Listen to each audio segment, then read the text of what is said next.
Friends, நான் miss Chitra Kannan பேசுகிறேன். இன்றைக்கி வந்து நான் என்னோடய விநாயகருக்கும் நமஸ்கரிச்சுட்டு தான் நான் வீடியோக்குள்ளேயே போவேன். விநாயகர், லக்ஷ்மி குபேரர், நந்தி பகவான் வச்சுருக்கேன், குங்குமம் வச்சுருக்கேன். ப்ரே பண்ணிட்டு தான் ஆரம்பிப்பேன்.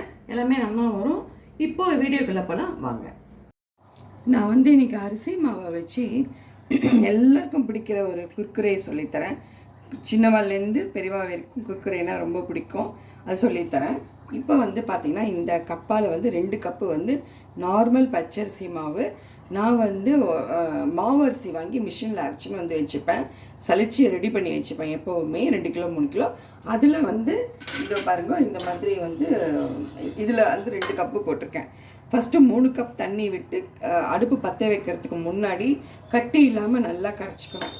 அதுக்கப்புறம் ஹாட் வாட்டர் வந்து இதால் 4 கப்பு சுடு தண்ணி விட்டு இந்த மாதிரி உப்பையும் சேர்த்து நல்லா கட்டி இல்லாமல் சிம்மில் வச்சு நம்ம வந்து கட்டியாக கலரணும். இதை இப்போ தான் அடுப்பு பற்ற வச்சுருக்கேன் பாருங்கள்.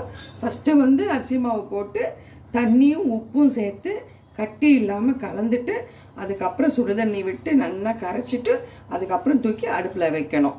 இப்போ தான் அடுப்பு பற்ற வச்சு இதை கலர்றேன் பாருங்க. சிம்லேயே வச்சு கலருங்க, மீடியமில்.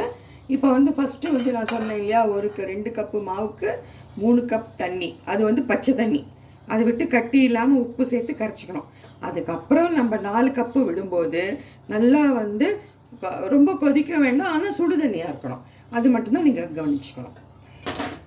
இப்போ பார்த்தீங்கன்னா உங்களுக்கு மாவு எப்படி கலந்துருக்கேன் பாருங்கள். கை மட்டும் விட்டுட்டு எப்படி போகக்கூடாது, நல்லா பக்கத்தே இருந்து கட்டியாகணும். இது வந்து இன்னொரு டிப்ஸு கொடுக்குறேன். உங்களுக்கு மாவு கலரும்போது பார்த்தீங்கன்னா ரொம்ப டைட்டாக இருக்கும், அதுதான் உங்களுக்கு நல்லா வெந்துடுதுன்று அடையாளம் உங்களுக்கு. இப்போ வந்து கருஞ்சீரகம் வந்து ஒரு 1/4 டீஸ்பூன் போடுங்க. அதேமாரி ஓமம் வந்து ஒரு 1/4 டீஸ்பூன் போட்டு மிக்ஸ் பண்ணிக்கலாம். இது ரெண்டும் போடும்போது அந்த குர்குரேயோட அந்த மனம் வந்து அப்படியே உங்களுக்கு கிடைக்கும். நல்லா கலந்து விட்டுக்கோங்க. இப்போ பார்த்தீங்கன்னா மாவு நல்லா கலரி எடுத்து அது பாருங்கள், ஒட்டாமல் அழகாக வந்திருக்கு. இது வந்து கொஞ்சம் ஆறட்டும், ஆறினோடனே பிழிஞ்சிடலாம். இப்போ வந்து நான் பைப்பிங் பேக் வந்து இந்தமாரி ஒரு டம்ளரில் போட்டு வச்சுருக்கேன். இது வந்து அமேசானில் வாங்கினேன் நான். அப்படி இந்த பைப்பிங் பேக் இல்லை அப்படின்னா ஏதாவது ஒரு கவர் நீங்கள் யூஸ் பண்ணிக்கலாம். இப்போ இந்த ஸ்பூனால் மாவை இதுக்குள்ளே போட்டுடலாம். நல்லா வெந்திருக்கு. நான் சொன்ன அளவு கரெக்டாக இருக்கணும்.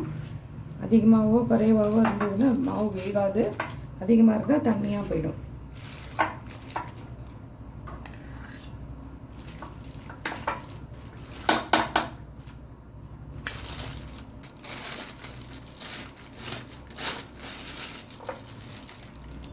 இந்த அளவுக்கு கட் பண்ணியிருக்கேன் பாருங்கள்.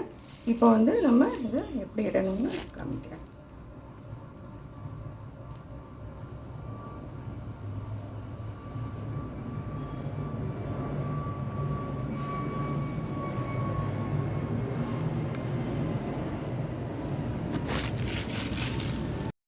இப்போ பார்த்தீங்கன்னா ரைஸ் குர்குரே எவ்வளோ அழகாகிட்ருக்கேன் பாருங்கள். நான் இந்த மாரி ட்ரை தான் என்னோடய வீடியோவில் போட்டிருக்கேன். இதில் தான் பண்ணுவேன். ஒரே ஒரு ட்ராப் எண்ணெய் போட்டு ப்ரஷ் பண்ணிவிட்டு அது மேலே இடுங்க. ஏன் அப்படின்னா ஸ்டீல்னால சிலது வந்து ஒட்டிக்கும் அப்படிங்கிறதுனால. இது சாயங்காலமே நம்ம வந்து கவுத்து போட்டுடலாம், அதனால் ஈஸியாக வந்துடும். இது வந்து என்னோடய கமெண்ட்டில் ஒருத்தர் கேட்டிருந்தா இந்த மாதிரி சிக்கு வாடை வருமா அப்படின்னு. கண்டிப்பாக வராது. நம்ம நிறைய ஆயில் விடலையே, சும்மா ஒரு ட்ராப் விட்டு ப்ரெஷ்ஷால் தடவிட்டு அப்படியே நம்ம வந்து இட போகிறோம். இதுதான் இந்த மாதிரி திக்னஸ் வச்சுக்கோங்க பாருங்கள். இந்த இந்த இந்த ஆள்கட்டி விரல் திக்னஸ் இருந்தால் தான். காஞ்சதுன்னா இது கொஞ்சம் கம்மியாகும், பொரிக்கும் போது நன்னா பொரியும். இதை வந்து 3 நாள் வெயிலில் வந்து நன்னா காயட்டும். காஞ்ச உடனே எப்படி வந்துருக்குன்னு காமிக்கிறேன். இப்போ பார்த்திங்கன்னா நம்மளோட குர்குரே நல்லா காஞ்சி சூப்பராக வந்திருக்கு. இப்போ வந்து நான் எண்ணெய் வச்சுருக்கேன், உங்களுக்கு பொரிச்சு காமிக்கிறேன். இப்போ வந்து நல்லா எண்ணெய் காஞ்சிருக்கு. இப்போ நம்ம இந்த காஞ்ச குர்குரேவை இதில் போடலாம்.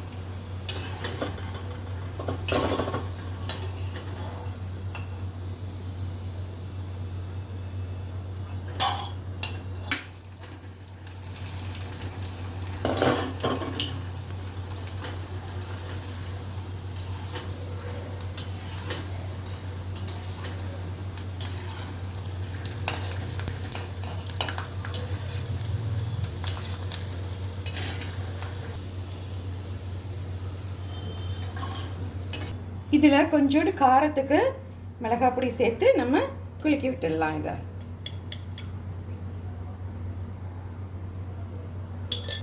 இப்போ நம்மளோட குர்குரே ரெடியாக எடுத்து இது வந்து உங்களுக்கு இந்த ரெசிபி நான் போட்டது உங்களுக்கு பிடிச்சிருந்ததுன்னா லைக் பண்ணுங்கள், ஷேர் பண்ணுங்கள். Thank you, bye, take care.